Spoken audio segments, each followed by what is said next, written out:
ನಮ್ಮ ಜಿಲ್ಲೆಗೆ ಸಚಿವ ಸ್ಥಾನ ತಪ್ಪೋದಕ್ಕೆ KH ಮುನಿಯಪ್ಪ ಅವರು ಕಾರಣ ಅಂತ ಹೇಳ್ತಾರೆ SN ನಾರಾಯಣಸ್ವಾಮಿ ಅವರು. ಮೇಡಮ್, ಒಂದು ಕೆಲಸ ಮಾಡಿ, ನೀವು ಹಿಂಗೆಲ್ಲ ಮಾತಾಡ್ತಿರಲ್ಲ, ಒಂದು ಜಿಲ್ಲೆಯಲ್ಲಿ ಒಂದು ನಾಯಕತ್ವದ ಜವಾಬ್ದಾರಿ ತಗೊಳ್ಳೋಕೆ ಅರ್ಹತೆ ಇಲ್ಲ ಅಂತ ಅವ್ರನ್ನ ದೂರ ಇಟ್ಟ ಆಗಿದೆ.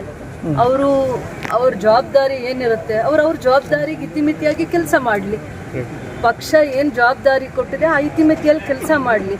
ಇದಕ್ಕೆ ಹಿಂದೆನೇ ಅವ್ರು ಏನಕ್ಕೆ ಮಾತ್ರ ಅರ್ಹರು ಏನಕ್ಕೆ ಅಲ್ಲ ಅನ್ನೋವಂಥದ್ದನ್ನ ನಾವೇನು ವೈಯಕ್ತಿಕವಾಗಿ ಹೇಳೋ ಅಂಥದ್ದಿಲ್ಲ. ಅದಾದ್ಮೇಲೆ ಯಾರೋ ಒಬ್ಬರು ವೈಯಕ್ತಿಕವಾಗಿ ಯಾರೋ ಒಬ್ಬರು ಸ್ಥಾನಮಾನ ನಿಲ್ಲಿಸ್ಲಿಕ್ಕೆ ತಡಿಲಿಕ್ಕೆ ಯಾರೂ ಕಾಂಗ್ರೆಸ್ ಪಕ್ಷದಲ್ಲಿ ಅಂಥ ಜವಾಬ್ದಾರಿ ಆಗಿರುವಂಥ ಸ್ಥಾನಮಾನನ ಇನ್ನೂ ತಗೊಳ್ಳೋದಕ್ಕೆ ಅವಕಾಶ ಕೊಟ್ಟಿಲ್ಲ ಕಾಂಗ್ರೆಸ್ ಪಕ್ಷದಲ್ಲಿ. ಖಂಡಿತ ಆಗಲ್ಲ ಅವೆಲ್ಲ. ಕಾಂಗ್ರೆಸ್ ಪಕ್ಷಕ್ಕೆ ಅದರದೇ ಆದದ್ದ ಒಂದು ಸಿದ್ಧಾಂತಗಳ ಮೇಲೆ ಕಾಂಗ್ರೆಸ್ ಪಕ್ಷನ ಕಟ್ಟಿದ್ದಾರೆ. ಯಾರೋ ಒಬ್ಬರಿಗೆ ಆ ಥರ ಶಕ್ತಿ ಇರುತ್ತೆ, ಒಬ್ಬರಿಗೆ ಸ್ಥಾನಮಾನ ಕೊಡೋ ಅಂಥದ್ದು, ಸ್ಥಾನಮಾನ ಕಿತ್ಕೊಳ್ಳೋ ಅಂಥದ್ದು, ಆ ಥರ ಶಕ್ತಿ ಇರುತ್ತೆ ಅಂದರೆ ಅದು ಭ್ರಮೆ ಅಷ್ಟೇ. ಖಂಡಿತ ಇಲ್ಲ. ಪ್ರತಿಯೊಬ್ಬರು ಪರಿಶ್ರಮದಿಂದನೇ ರಾಜಕೀಯವಾಗಿ ಗೆಲ್ಲಿಕ್ಕಾಗತ್ತೆ.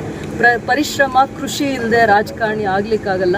ಆದರೆ ನಾವು ಪರಿಶ್ರಮ ಕೃಷಿಯಿಂದ ಬರೋದು ಜನ ಪರವಾಗಿರುವಂಥ ಕೆಲಸ ಮಾಡಲಿಕ್ಕೆ.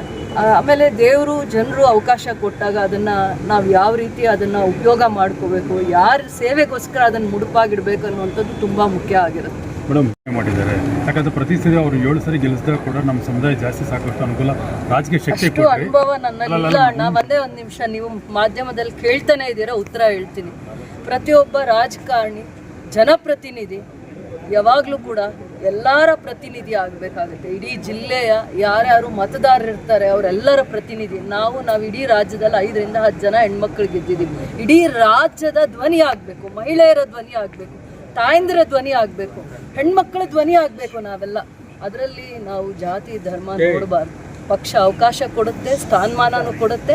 ಪ್ರತಿಯೊಬ್ಬ ನನ್ನಂಥವ್ರನ್ನ 100 ಜನನ 1000 ಜನನ ಹುಟ್ಟಾಕುವಂಥ ಶಕ್ತಿ ಯಾರಿಗಾದ್ರೂ ಇದೆ, ವೇದಿಕೆ ಯಾವುದಾದ್ರೂ ಇದೆ ಅಂದರೆ ಅದು ಪಕ್ಷ ಗುರುತಿಸಿದ ಮೇಲೆ ನಾವು ಜನಪರವಾಗಿರುವಂಥ ಆಲೋಚನೆಗಳಲ್ಲಿ ಚಿಂತನೆಗಳಲ್ಲಿ ಬರಬೇಕಾಗುತ್ತೆ, ಮುಂದೆ ಬರಬೇಕಾಗತ್ತೆ.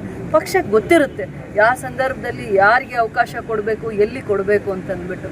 ಆಮೇಲೆ ವೈಯಕ್ತಿಕವಾಗಿ ಕೆಲವೊಂದು ನಿರ್ಧಾರಗಳು ಅಭಿಪ್ರಾಯಗಳು ನಂದಾಗಿರುತ್ತೆ, ನಾನು ವ್ಯಕ್ತಪಡಿಸ್ಬೋದು, ಯಾಕಂದರೆ ಅದು ನನಗೆ ಸ್ವತಂತ್ರ ಇರುತ್ತೆ. ಆದರೆ ಪಕ್ಷದ ಅಭಿಪ್ರಾಯ ಅಲ್ಲ, ಪಕ್ಷದ ನಿರ್ಧಾರ ಆಗಲಿಕ್ಕೆ ಆಗಲ್ಲ.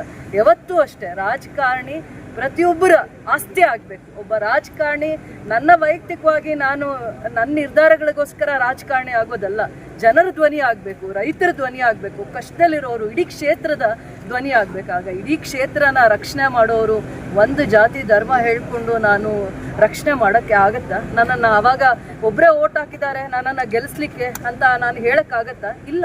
ಪ್ರತಿಯೊಬ್ಬರು ಬಡವರು, ರೈತರಲ್ಲಿ ನೀವು ಜಾತಿ ಭೇದ ನೋಡ್ತೀರಾ, ಬಡವರಲ್ಲಿ ನೋಡ್ತೀರಾ, ಹೆಣ್ಮಕ್ಳಲ್ಲಿ ನಾನು ಸದಾ ನೋಡಲ್ಲ.